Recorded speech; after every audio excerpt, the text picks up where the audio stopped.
ঢেকে রাখে যেমন কুসুম পাপড়ির আবডালে ফসলের ঘুম, তেমনি তোমার নিবিড় চলা, তেমনি তোমার নিবিড় চলা, মরমের নীল পথ ধরে আমার ভিতর বাহিরে, অন্তরে অন্তরে আছো তুমি, হৃদয় জুড়ে আমার ভিতর বাহিরে, অন্তরে অন্তরে আছো তুমি, হৃদয় জুড়ে। হাই, আমি Ipsita, welcome back to my channel. চলে এসে একটা নতুন ভিডিও নিয়ে। তো আজকের ভিডিওর শুরুতে ইন্ট্রোডাকশনে যে গানটা গাইলাম, এই গানটা আমার ভীষণ প্রিয় গান, বাংলাদেশি গান অবশ্যই। তো আজকে বেশ কিছু কথা বলবো তনুজাকে, তো সেই জন্যই আজকে এই গানটা চুজ করে নিয়েছি। আর পরবর্তীকালে যখন ভিডিও এগোবে আপনারা বুঝতেই পারবেন যে এই গানটা আমি কেন চুজ করেছি। তো এখন কোনো বিশেষ কারণ নাই বা দিলাম। তো যাই হোক, সবার আগে সেই বিষয়গুলোতে যাওয়ার আগে একটা কথা বলবো। একটা আমার কমেন্ট বক্সে কমেন্ট এসেছে, যাকে আমি বলেছি যে আমি নেক্সট ভিডিওর মধ্যে বিষয়টা ক্লিয়ার করব।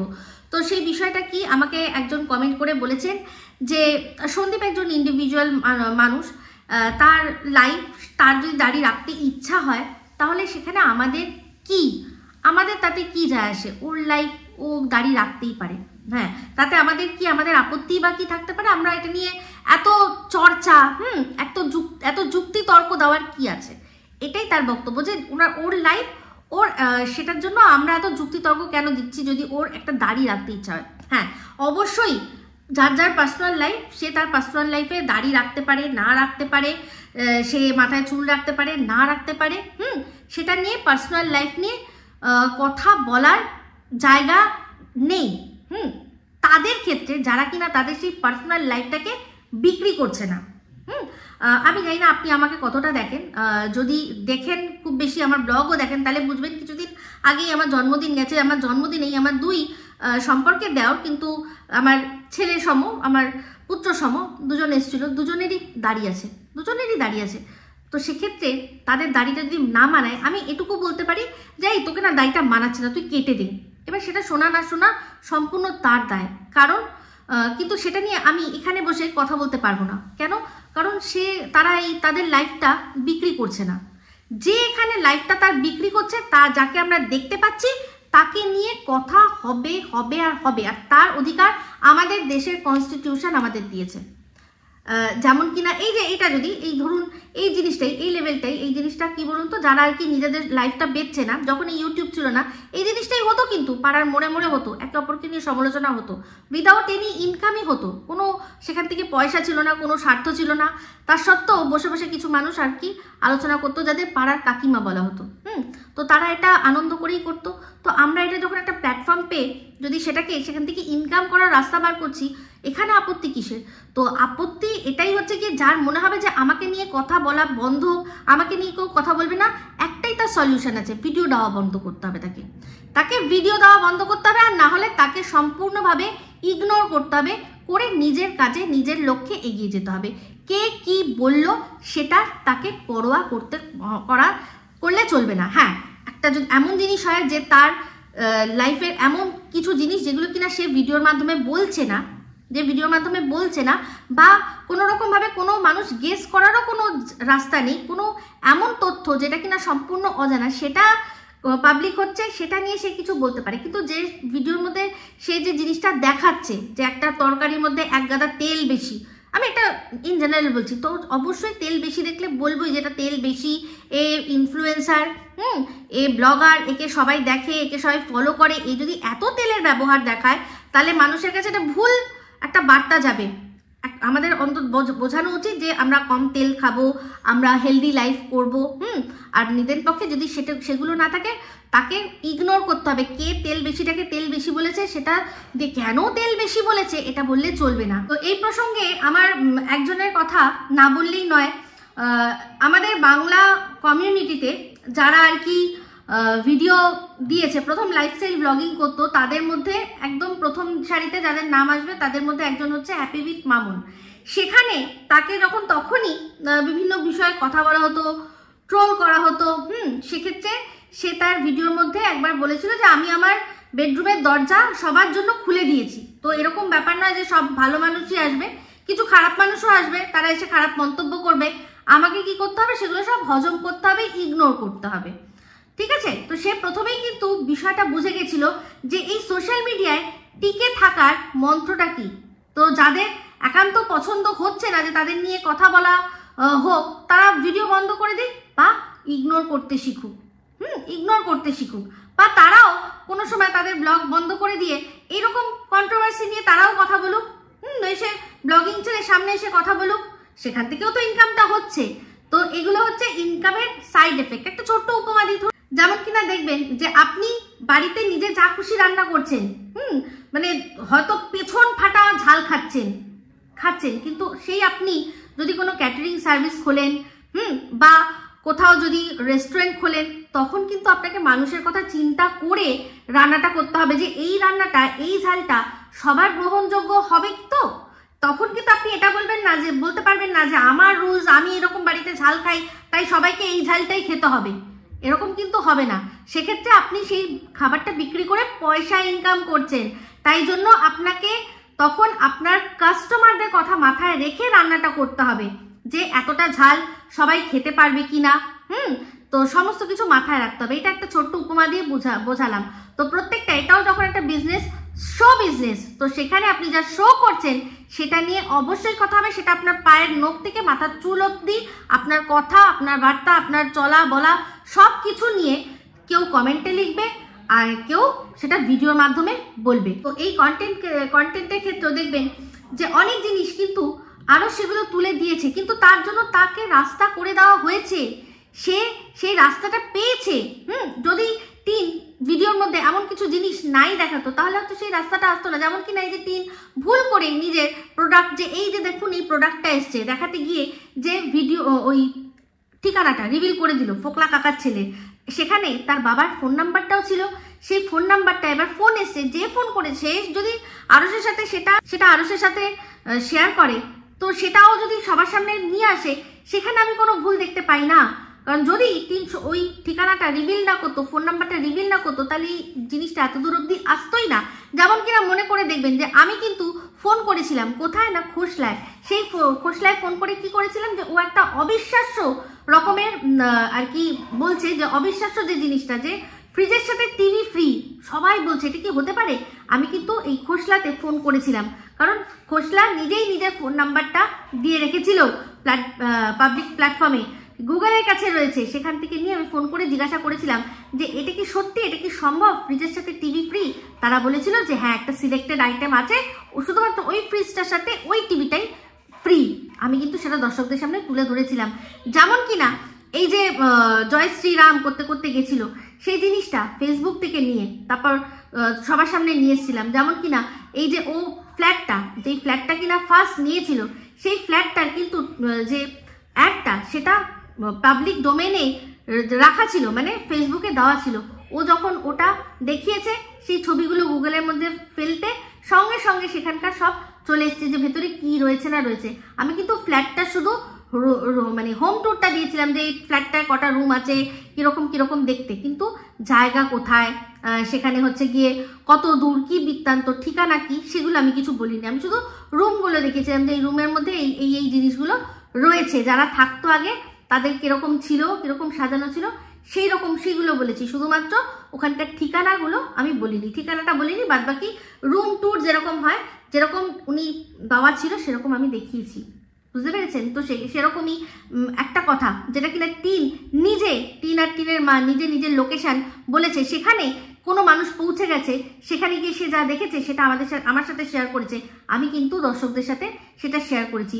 যদি টিনরা ওখানে বসে লাইভ না করতো, আর যিনি আমাকে ফুটেজটা পাঠিয়েছেন দিত, তাহলে কিন্তু আমি কোনোদিনও সেটা আমার ভিডিওর মধ্যে দেখাতাম না। ওরা ওদের নিজেদের আগে যে জায়গায় রয়েছে সেটা রিভিল করেছে, তখনই আমি সেটাকে আমার কাছে এসে দর্শকদের সামনে দেখিয়েছি। আশা করি বোঝাতে পারলাম। তো এখানে যে আমার পার্সোনাল ইচ্ছা, আমি যা বলবো সেটা হবে, এরকম হবে না। তুমি ইনকামও করবে, আবার তোমাকে নিয়ে কিছু বলা যাবে না, দুটো একসাথে হবে না। এই ইনকামের সাইড এফেক্টটা মেনে নিতেই হবে। আশা করি বোঝাতে পারলাম।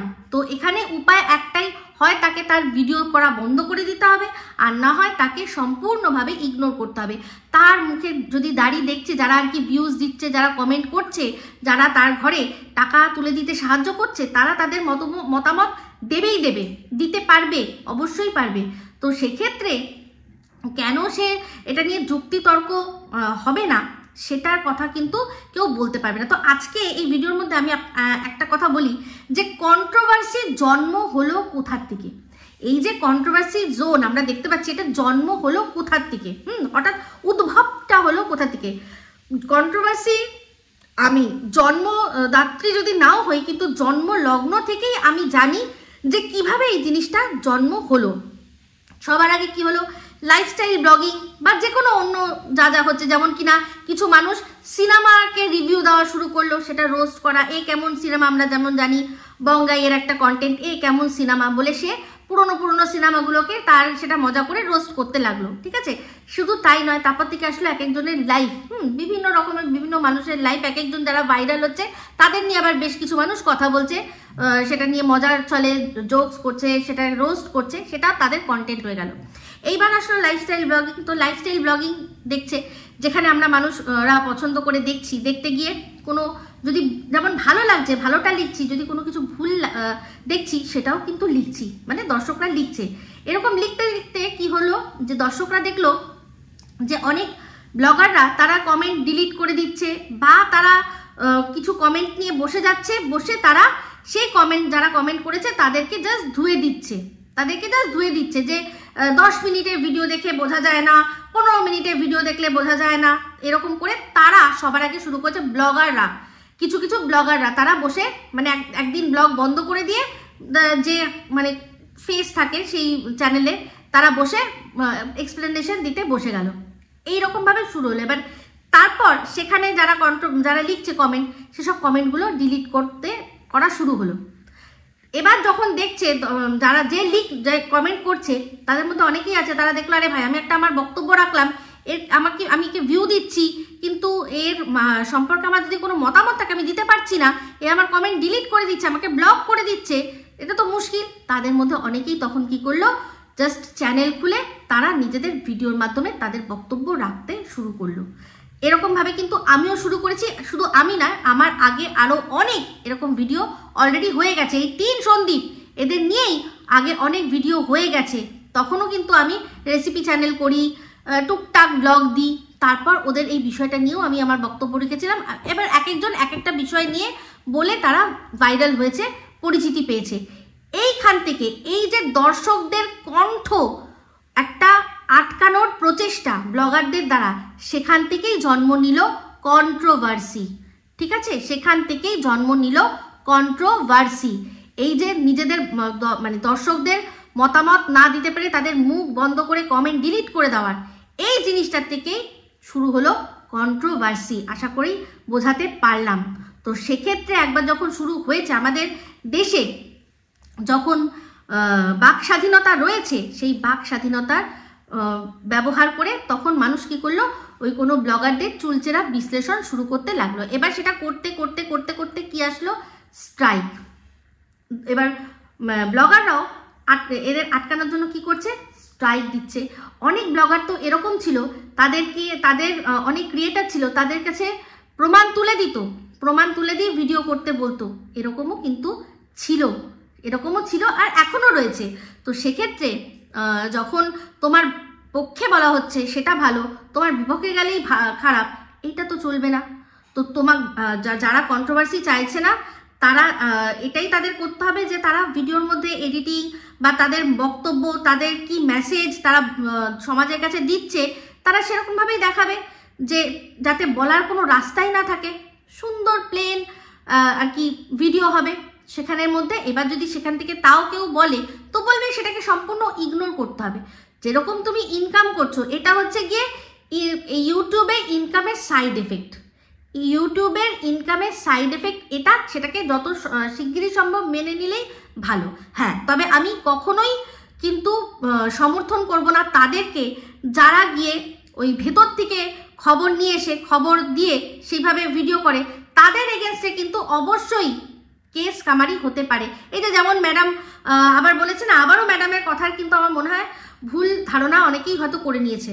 হ্যাঁ, তো সেক্ষেত্রে উনি লিখেছে যে যারা পারিবারিক কেচ্ছা বিক্রি করছে, তো যে ব্লগার নিজের পারিবারিক কেচ্ছা তুলে আনছে তার সম্পর্কে তো ভাই বলা হবেই, কিন্তু যেগুলো ভিডিওর মধ্যে দেখা যাচ্ছে না সেগুলোকে নিয়ে বললে প্রবলেম কেস কামারি। কারণ তোমাকে তাহলে যখন কেস হবে তোমাকে তো বলতে হবে যে কোন ভিডিওতে দেখা গেছে, বলো তো তুমি যে এই কথাটা বলেছো কোন ভিডিওতে দেখা গেছে। সেক্ষেত্রে যারা বলছে তাদের ভয় আছে, বাদবাকি যারা ভিডিওর মধ্যে থেকে দেখে সেই ভিডিওটার মানে বার করে বলছে তাদের কোনো প্রবলেম হবে না। কারণ আমাদের দেশেই আমাদের দিয়েছে, আমরা বাক স্বাধীনতা পেয়েছি, কিন্তু তার অপব্যবহার করা উচিত না। এই যে স্বাধীনতা আর তার অপব্যবহার এই দুটো কিন্তু ওতপ্রোতভাবে জড়িত, ঠিক আছে। তো আজকে এই বিষয়টা নিয়েই কথা বলবো কিছু তনুজাকে।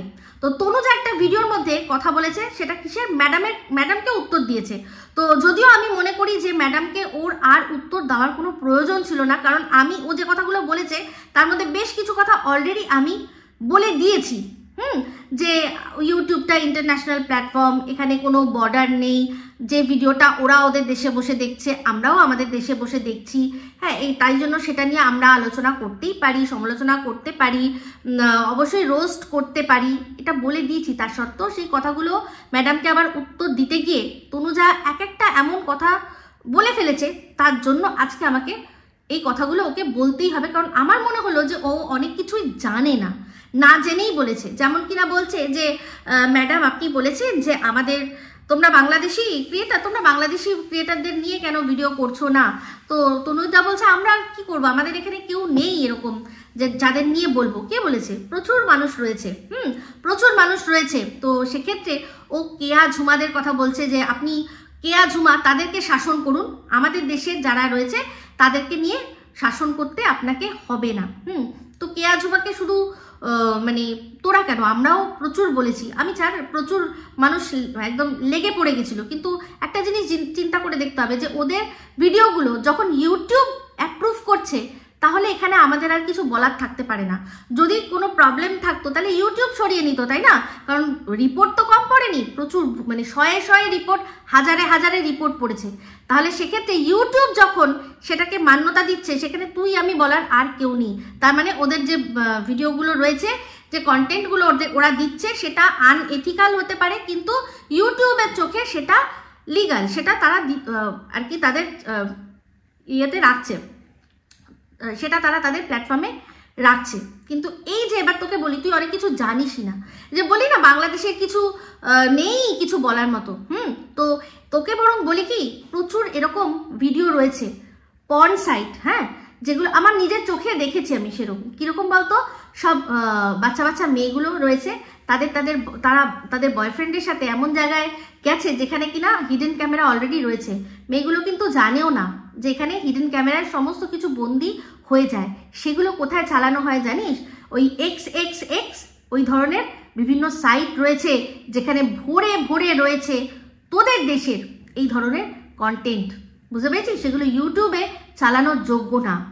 তো এগুলো যারা করছে বরং সেই জন্য ভিডিও কর, বাচ্চা মেয়েদেরকে সাবধান করার জন্য ভিডিও কর, যে ভালোবাসছো বলেই তার চট করে বিশ্বাস করে ফেলো না।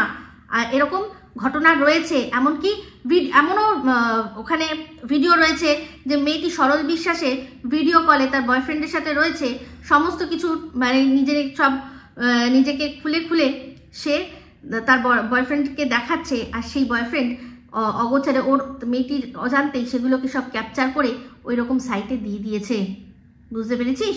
প্রচুর রয়েছে, দরকার পড়লে সেই মেয়েগুলোকে তাদেরকে উজাগর কর।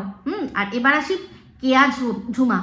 আমাদের দেশ অনেক বড়, তো সেখানে যেমন স্বাধীনতা রয়েছে তেমনি স্বাধীনতার অপব্যবহার করারও রয়েছে মানুষ। তো তাদের মধ্যে এই কেয়া ঝুমাও হয়তো কিছু মানুষ, হাতে গোনা মানুষ, কিন্তু তোদের দেশে নেই বলিস না। তোদের দেশে বসে তারা করতে পারে না, তার যে কারণটা সে তো আরো হাজারবার তার ভিডিওর মধ্যে বলেছে টিনকে, যে আমাদের দেশে যদি এরকম হতো তাহলে মাইরা কাইটটা ঝুলাইয়া, বুঝতে পেরেছিস?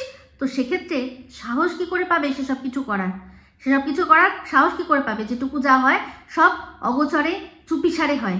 সেই স্বাধীনতাই নেই। তুই চিন্তা করে দেখ না, তসলিমা নাসরিন, এই যে গানটা আজকে আমি গাইলাম, এবার হয়তো অনেকেই বুঝতে পারবে কেন। আজকে সে কি এমন অন্যায় করেছিল যে যাকে দেশ ছাড়া হতে হয়েছে। যদিও এটা পলিটিক্যাল বিষয়, এটা অনেক বড় বিষয়, কিন্তু এই যে স্বাধীনতা বলছিস না, তো সেখানে যাদের দাঁড়িয়ে দুটো কবিতা, দুটো আর কি লেখার মাধ্যমে নিজেদের বক্তব্য ব্যক্ত করার স্বাধীনতা নেই, যার জন্য তাকে দেশ ছাড়তে হতে পারে, তো সেক্ষেত্রে তুই ভাবলি কি করে যে ওপেনলি এই কেয়া ঝুমার মতো কেউ মানুষ কিছু করবে? তো যাই হোক, তুই অনেক কিছু জানিস না, তাই জন্য আজকে একটা ছোট্ট উপমা দিয়ে যাই। আজকে স্ক্রিনশট দেখ, একজন দেখ, তোদের বাংলাদেশি, সে আমাদের এখানে ইন্ডিয়াতে পর্ন স্টার, সে তোদের ওখানকার পর্ন স্টার, সে এখানে কি করেছে না, ফেক পাসপোর্ট নিয়ে আমাদের এখানে বসবাস করছিল, অ্যারেস্ট হয়েছে। তো এই যে তোদের দেশে প্রচুর মানুষ কিরা তারা মিশে যায় আমাদের এখানে এসে, কিসের সাহায্যে বলতো? ওই যে তুই বললি না ভাষা, সেই ভাষার জন্য, সেই ভাষার ওপর ভিত্তি করে তারা মিশে যায়, আমাদের দেশে এসে মিশে যায়। তো এই যে ভাষার মিল, দুই বঙ্গের কথা বললি, সেই ভাষার মিলের জন্য ফায়দা নিয়ে তারা আমাদের এখানে মিশে দেখ কীরকম কি করছে। তাহলে এই যে যে নোংরামিটা করছে, দুদিন পর যখন তার মানে ইন্ডিয়ান আইডেন্টিটি হয়ে যেত, সে কি হয়ে যেত? সে কিন্তু একজন ইন্ডিয়ানই হতো। তুই তখন বসে বলতিস, ইন্ডিয়ান মেয়েটা দেখো পর্ন স্টার পর্ন করছে ওখানে বসে। বুঝতে পেরেছিস? এরকম কিন্তু প্রচুর ঘটনা হয়। আমি একটা জাস্ট উদাহরণ দিলাম। আর এই যে ভাষার কথা তুই বলছিস, হ্যাঁ, ভাষায় মিল যদিও প্রচুর রয়েছে, কিন্তু অমিলও প্রচুর।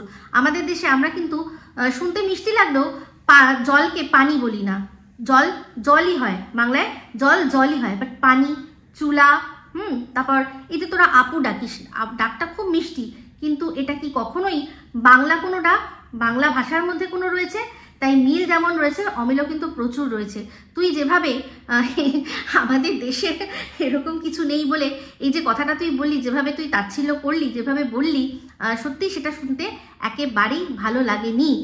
তো যাই হোক, তোদের দেশের যখন জন্মলগ্ন, মানে যখন তোদের দেশ তৈরি হচ্ছিল, সে সময়ও আমরাই ছিলাম, আমাদের দেশ ছিল। আর বলে না যে যখন জন্মের সময় ছিলাম, তো সেখানে সব কিছুতেই থাকবো, তাই না? সব সুখে দুঃখে ভালো মন্দতে থাকবো। তো না হয় চল, কন্টেন্টও আমরাই দিলাম, তো সেখানে কন্টেন্টও করছিস, আবার তাচ্ছিল্যও করছিস, এটা কিন্তু ভালো লাগছে না। আমি কিন্তু বলেছি, দেখ, আমি সবার আগে দেশকে রাখি, আমার ধর্মকেও রাখি না, আমি আগে সবার আগে দেশকে রাখি। তো সেই দেশকে যেভাবে ছোট করার চেষ্টা করলি, এইটা করার দরকার ছিল না। অলরেডি আরস তার দিদি সম্পর্কে মানে বলছে যে সম্মানের ক্ষেত্রে দিদি বলছে, কিন্তু তাকে যেভাবে আঙুল দেখিয়ে এরকমভাবে বলেছে যে এইটা করা যাবে না, ওইটা করা যাবে না, শর্ত, সে তো বলে দিয়েছিল। তারপরে আর তোর কি বলার কোনো দরকার ছিল এই জিনিসটা?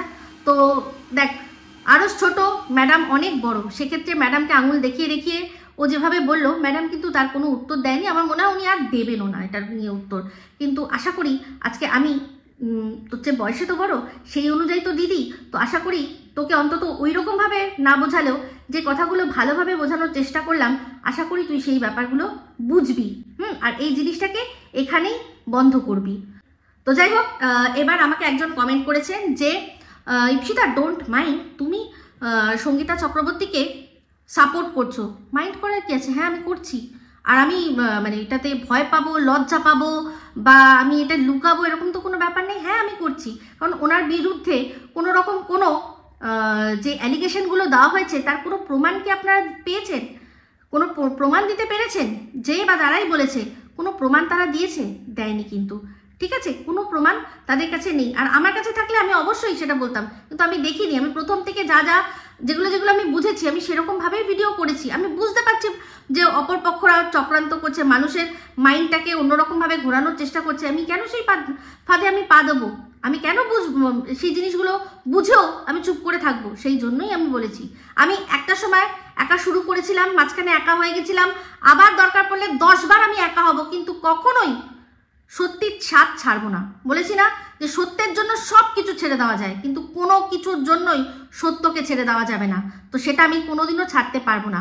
আর এইবার আসি যে এই ইউটিউবের বাইরে গিয়ে পার্সোনাল লেভেলেও অবশ্যই কেন ম্যাডামকে সাপোর্ট করবো না? আমার যখন দুর্দিন ছিল, আমার যখন মানুষ কেউ কত কিলোমিটার জানো, 40 কিলোমিটার না, 40 কিলোমিটার, যাই হোক কত, প্রায় 1 ঘন্টার রাস্তা, সেই 1 ঘন্টার রাস্তা আমার ছোট বাচ্চাকে নিয়ে যে শুধু বিনা মতলবকা আমাকে হ্যারাস করার জন্য টেনে নিয়ে গেছিল কোনো একটা থানায়, সেখানে এই ম্যাডামই আমার পাশে এসে দাঁড়িয়েছে without any reason, without any স্বার্থ।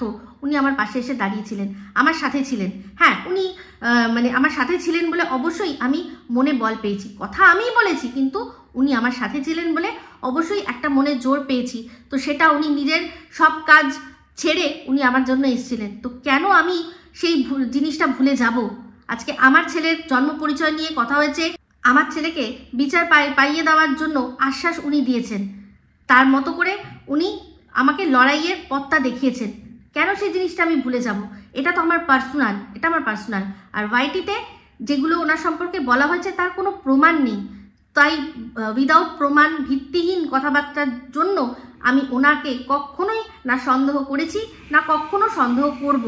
হ্যাঁ, যদি আমার চোখে সেরকম কিছু পড়ে নিশ্চয়ই ওনাকে আমি প্রশ্ন করব, কারণ আমি ভিডিওটা নিজের জন্য করি না, দর্শকদের জন্য করি।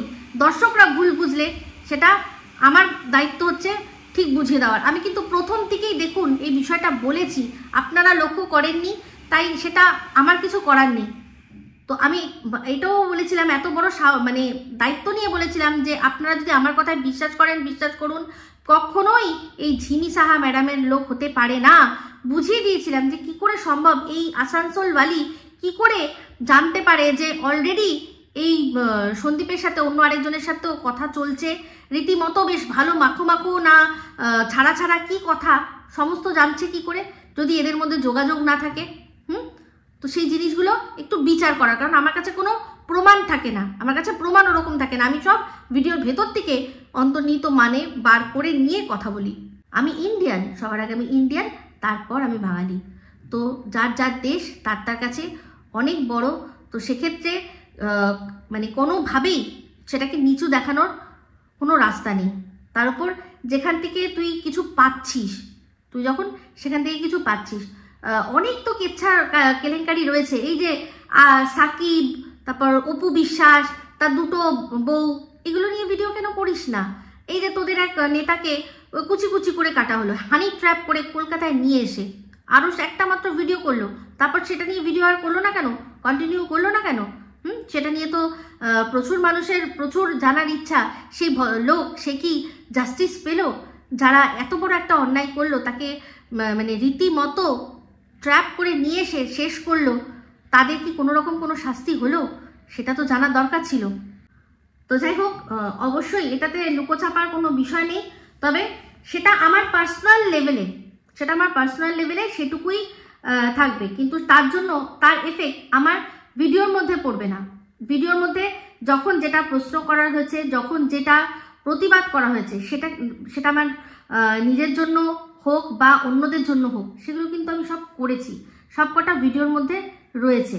আর আজকে এই কথাগুলো আমার বলতেই হলো, কারণ যেভাবে তনুজা বললি, আমি তোকে দিয়ে যদিও বাংলাদেশ বিচার করি না, কারণ আমার বাংলাদেশে প্রচুর বন্ধু রয়েছে, তো একজন আরো ভালো ভালো বন্ধু রয়েছে, যাদের মধ্যে এই যে তুই বললি না যে আমাদের এখানে তো কেউ কিছু করেই না, কজন লাইফস্টাইল ব্লগিং করে ওখানে, বেশিরভাগ যারা বাইরে চলে গেছে তারাই করে।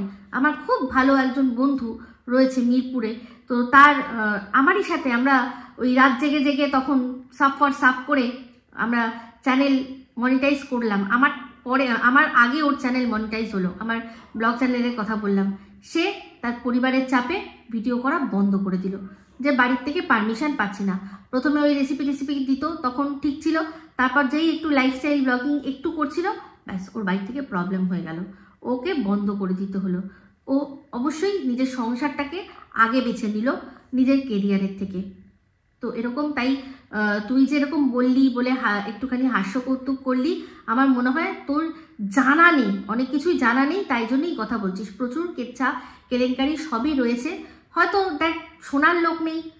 তো আমাদের এখানকার মানুষদের নিয়ে কথা বলতে আমার তো কোনোই আপত্তি নেই, অবশ্যই বলবি, কিন্তু উইদাউট প্রমাণ যেগুলো বলা সেগুলো বন্ধ করতে বলা হয়েছে, বাদবাকি আর কিছুই নয়। তো সেক্ষেত্রে সেগুলো তাও তোরা যদি মনে করি যে না আমরা মানবো না, আমরা করে যেতে মানে চালিয়ে যাব, সেক্ষেত্রে আমাদের দেশের ল হয়তো সেরকমভাবে কিছু কার্যকর করতে পারবে না, এই সামান্য বিষয় নিয়ে করতে পারে না। আমি তোদেরকে বলছি যে তোরা নিজের থেকেই এটা কর না, যে যেহেতু সব কিছু সবাই সমান, আমরা সবাই সমান ইউটিউবার, তাহলে আমরাও যদি ভিডিওর বাইরে গিয়ে কথা না বলি, তাহলে তোরাও একটা কাজ কর না, ভিডিওর বাইরে গিয়ে কথা বলিস না, ভিডিও যা দেখা যাচ্ছে সেগুলো নিয়েই কথা বল, সমতা আন, ইকুয়ালিটি আন, তাই না?